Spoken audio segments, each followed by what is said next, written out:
Speedster, right? Yeah. The guy talks about a Speedster like it's an F1 race car, but he enjoys that car because of that beautiful, sweeping, momentum driving, that gear, that big throw in the gears. It's just you're part of the whole experience. I'll be honest with you. We went on a drive last summer with Cliff, and we swapped cars because he was insisting, you got to get in a Speedster. I remember that. Yeah. Now, I'm looking at it, and I'm like, Cliff, the thing looks like it's going to fit barely on my right foot. Like it's so freaking small. 60 horsepower, 90 horsepower, something ridiculously low. It was one of the most fun drives I've ever had in my life. It was. I couldn't believe it. I'm looking at your beautiful Speedsters back here, and I'm like, fun. But people don't understand that car is not about acceleration, speed. It's about the entire experience. It's like, listen, you're a chef now, right? When you start cooking, if you leave 2 ingredients out of this 9 ingredients package, it's just not going to taste good. It doesn't work. It may look good, right? Yeah. It may have bits and pieces, may be amazing, right? But when you put it together, that's exactly what they did with this car, right? And it looked, but I couldn't believe it. I got out, and ever since that day, I've actually had my eye on trying to eventually I'm going to get one. Right now, I got to thin my herd a little bit, but I want one, and I want a nice example of one that I can enjoy. Well, it doesn't take up a lot of space. That's another good thing. That's a good It's pretty tiny. And, everyone knows we do the Driven to America event, and Max Hoffman, where he's the man that brought that car to America. And so we have an affinity for those, not just because of how amazing the car is, but because of the lineage and what it means for Porsche in America. And whenever we do these rallies, I always wear my Max Hoffman hat, by the way. Thank you. Thank you very much. You're very welcome. You're very welcome. You wear it well. So here's a funny thing. So I don't know, 2 years ago, Amelia Island, there's a Lamborghini Countach, and there's you, and there's this Countach, and you're standing by the driver's side, and I think Bobby said $50 if you could fit in the car. And you said, sure, no problem. So you're about to stuff yourself in the car, but smartly, you deked them, and you went into the passenger side. You shoved yourself into the car, into the passengers. Your knees were on your forehead, and you looked very painful. But you got into the car. I got my money, and you made $50. Well, he still owes me my money, by the way. He still owes me my $50. Yeah, but I think he's going to be here in a little bit. We're going to put him on here. You can hold him. I'm going to get my money when he gets here. But that actually leads me to a question. What? Right. So, what car do you really love and want, but you just don't fit in it? You have one. Ferrari F40. You just do not fit. David, I have tried. I have been desperate for this car. Desperate. Really? And I remember back in the day, those cars I had one, I think for $300-something thousand. Yep. Super cheap. My favorite car. It's my favorite car. Well, you could have bought it anyway. I could have bought it anyway. Yeah. But if I'm not going to drive it, I'm not comfortable, then I just don't buy it. Yeah, no, I'm kidding. But this car, I've looked at about 4 or 5 of them. I've sat in that car and said, let's take the seats out and see how you fit with no seat, then maybe we can make a seat. Or you can try to buy this seat. You buy the seat, have it, we'll bring it in, we'll put it in the car and see if that works for you. So what if it doesn't work? I'm stuck with a seat. So I've tried every way. So there was no modification that could be done? No, because I'm already on the back firewall anyway with the seat. It would have been a little too tough. Thick. They're not thick seats anyway. They're not There's thick no anyway. In them. Yeah. They're carbon fiber. And I don't want to sit on carbon fiber for hours. That would hurt if I, I'll tell you, that's the greatest car I've ever driven. I tell you right now.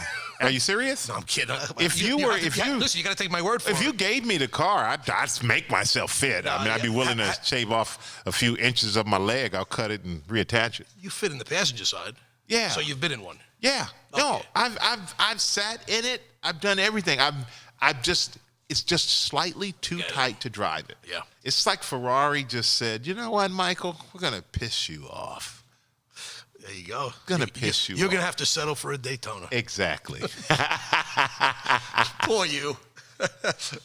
That's funny stuff. So the question that I have, and I think a lot of people in the Porsche community want to know, is what sparked your interest with Porsche? Now, based on what you said a little while ago, I know the 928, which is very interesting. You had affinity for 928 because of that gentleman in that you drove it with. But and then the 86 that you sold to your friend that you never got back.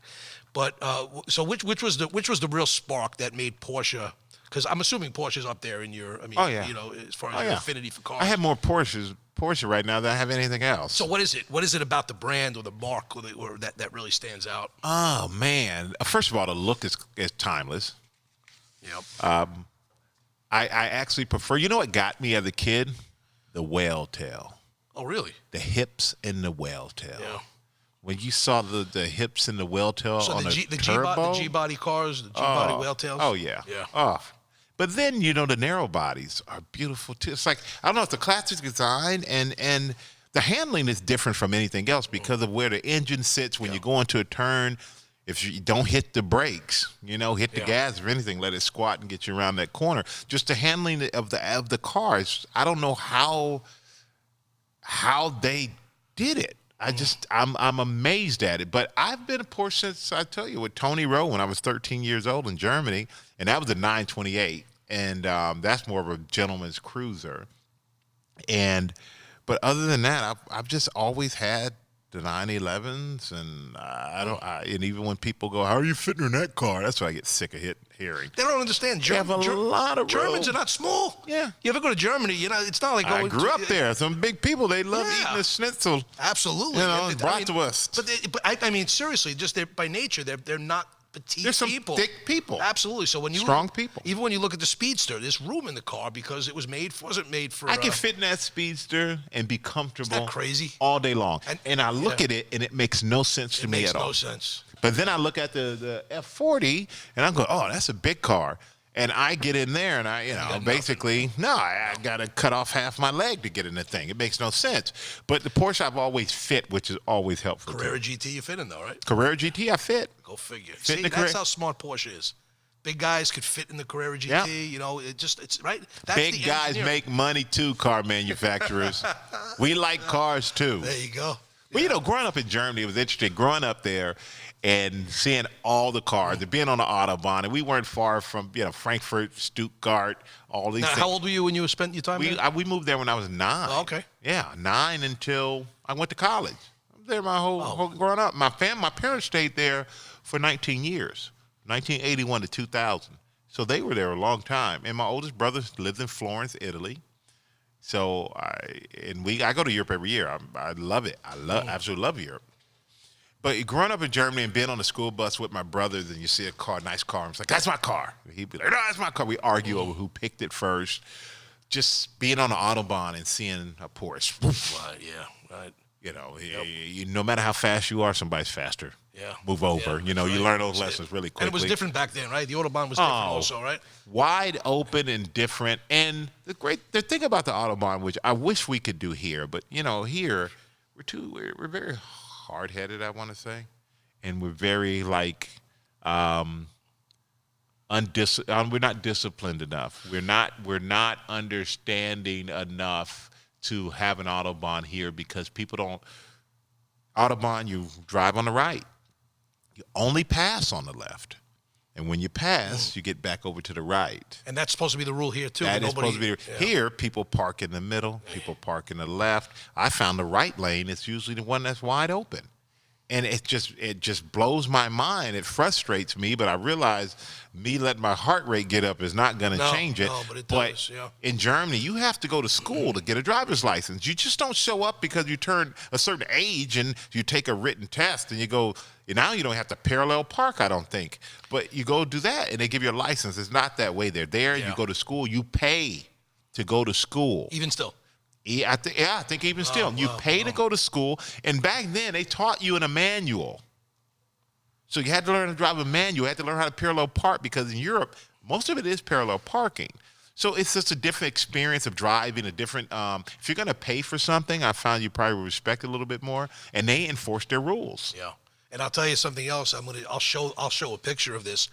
You actually need to learn the anatomy of how a car works in Germany. And I have a German. I'll show it to you after, and I'll put it up when we do this. When we actually put this live, there's a giant model that actually shows the car shifting. It shows the whole gear mechanism, and it operates right here. And you have to. That was used for training back in the 60s and 70s in Germany, and you had to pass a test on how the anatomy was and how it worked for the manual transmission before you got your license. Now, I thought that was incredible. That was incredible. But you you have more respect for it. You have more respect for it. And and they can drive. In addition, I love it. I mean, that was my by far, obviously, the favorite place that I love to go drive. And when I would go back to visit my parents, I would rent the fastest car I could get from the rental place, and I would floor it until I hit the limit of 150, and then it would slow down. I would get mad. Is that what it was? 150? Yeah, it was 150. I think it was like an Audi or something. I wasn't too happy. Oh, with I mean that. the car's limit. The car's limit. I wasn't too happy with that. No speed limit. No speed limit. Oh, wow. That's... And literally, when you're in the fast lane, say you're passing somebody in the left lane, and you may see some car that look like it's 2 miles back, a mile back. You see some lights go bloop bloop. That's it. Move, son. Yeah. That car is coming, and it will be on you before you know and it. that's how serious it is, though. I mean, That's how serious it is. But you know what? Yeah. Less accidents. Less accidents. It's amazing. Less accidents. Right? Wow. You don't get trucks that are riding in every lane out there. Like, they're very disciplined, and I think that discipline has led to a lot safer driving environment, even though the speeds would be considered. So let's do it, man. Let's say no speed limit on the LIE. Okay. Good luck. Good luck. You have to go like, Get a lot of 19-year-old kids out there in the Mustangs, and more horsepower than experience. Yeah. So, thank you so much. I have we're going to try this thing called the 30-second quick choices. It's not difficult. It's pretty easy, and it just tells a little bit more about you, what you like as far as cars, and we're going to throw some questions at you. All right, Let's go. Do I have 30 seconds to answer all of these in 30 seconds? This is not official 30 seconds. Oh, okay. It's going to be about 30 seconds worth of questions. Okay, one thing you learn, people will time you, and they will go within 30 seconds. And you get the big buzzer. Here we go. Turbo or naturally aspirated? Naturally aspirated. New car versus vintage car? Vintage. F1, Indy? F1. Playing golf or driving a car? Driving a car. Lately, I've just kind of given up on golf. I'm just driving, so I would have to say driving a car. Interesting. Coupe or convertible? Coupe. Ferrari, Lamborghini? Ferrari. Food, Italian or Mexican? Well, then again, I like Lamborghini. All right. Well, you chose Ferrari. I like both. I can't choose both. I like both. I got both. I love both. I have a Spada. I have a Lamborghini Spada too. Oh, you do? Yeah, love it. It has a downdraft engine in it. Pretty fly. Anyway, I'm sorry. No. That's so we'll call that a tie. That's a tie. Food, Italian or Mexican? Dang, who came up with these questions? Italian. You can eat pizza every day and never get bored. Porsche, original or a hot rod? Original. Really? And movie, Le Mans, or Ford versus Ferrari? Oh, Le Mans.